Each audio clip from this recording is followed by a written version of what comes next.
Alright guys, welcome back to another one. We're doing a 1 ounce 16 gauge waterfowl load. Factory offerings do not come in 1 ounce loadings. 15/16 ounce yes, 7/8 ounce yes, but if we can get 1 ounce in a 16 gauge shell, why not do it? We're using Crossman copper plated BB shot because apparently I can't get away from the BBs. Honestly, it's just because that's the only steel shot I have. I don't recommend using BBs for this, airgun BBs, because they're a little bit too big. They take up more space than they really should for this load.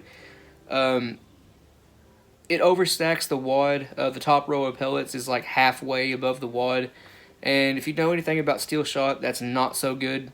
It can scratch your barrel up. I recommend using number 1 or 2 shot for this load. It'll fit in the wad a lot better. Speaking of the wad, CSD 16 wad. The primer we're using, Federal 209A. Powder we're using is 21 grains of Alliance steel.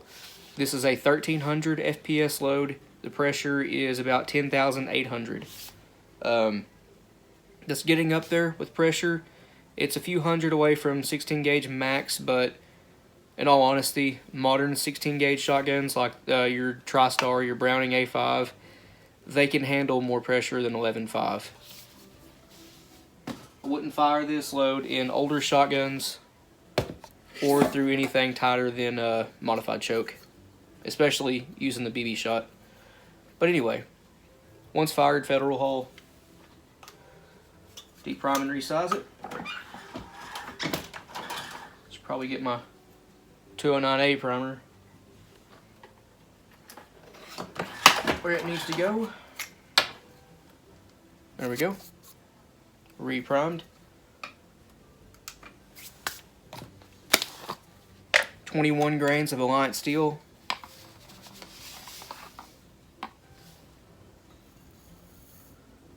This powder is very bulky, takes up a lot of space in the hull. There we go. Double check it. Yep. 21 grains. The data calls for 20 grains, but it's slightly over 10,000 psi. I bumped it up 1 grain to get 1300 FPS, and yeah, that's just what I'm doing. You guys do so at your own risk. Grundy CSD 16 wad, or is it B&P? I can't remember. Using Gary Caskey's wad slitter. This one is for 16 gauge and 12 gauge too, but just like this. Gotta bring it over here. You guys can't see what I'm doing, but literally just pushing down on it. That is a 4-pedal 3/4 cut on the wad. That's what I like. Also using Gary's wad tamper here. Gonna add some further compression to that with the press, because the Alliance steel lacks some compression. What did I do with? Oh yeah, 1 ounce of steel shot. Minor, again, BBs, and again, don't recommend using BBs.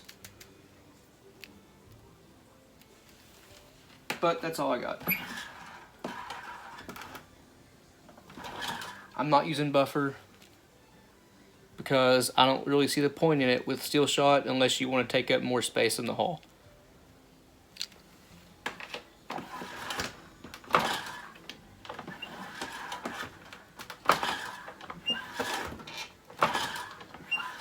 As always, I'm pulling down once to seat the crimp, and then lifting up, turning the hull, crimp it again, doing that a few times to get a more even, uniform crimp all the way around.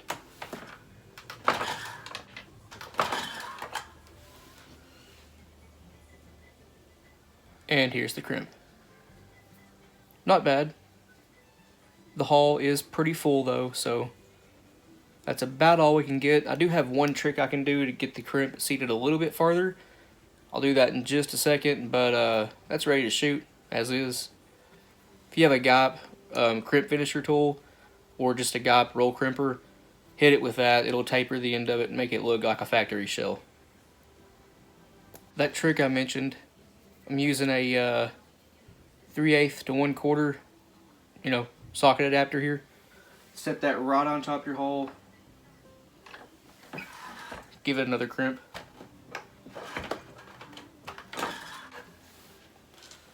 That's much better. A little bit deeper set. If you want your holes to look brand new again, take some 4/0 steel wool, wrap it around the base of it, spin it a few times, take your thumbnail, grab hold of the rim right there, go around the rim, and don't forget the bottom of it either.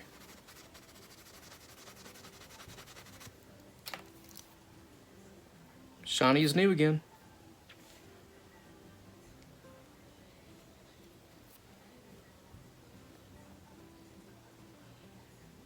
Here's what the hull looks like from a better view.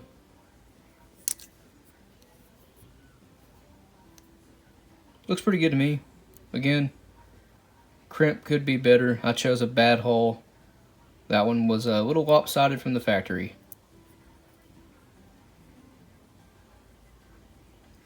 If you want to seal that hole up right there, use clear fingernail polish.